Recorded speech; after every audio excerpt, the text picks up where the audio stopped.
Quelles sont vos 3 recommandations auprès des entrepreneurs pour s'assurer que la formation soit un investissement et non une dépense?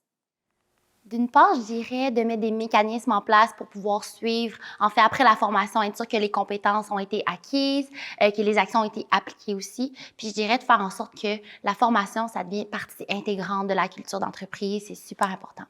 Lorsque je participe à des conférences pour m'assurer que c'est un investissement pour moi, je m'assure de prendre beaucoup de notes. Parce que quand on est dans le vif de l'action, on se dit qu'on va se souvenir, mais on oublie souvent beaucoup de choses. Donc, je note beaucoup et par la suite, pour être sûr que j'ai vraiment bien retenu, puis que je suis capable de le mettre en pratique, je fais souvent une présentation, si on veut, à mes collègues, à mes partenaires d'affaires sur ce que j'ai appris. Tu sais, une des meilleures façons d'apprendre, tu sais, c'est d'utiliser le plus de sens possible. Donc, si on présente un peu un petit cours de ce qu'on a appris, ça l'aide vraiment, puis ça devient concret, qu'est-ce qu'on a appris.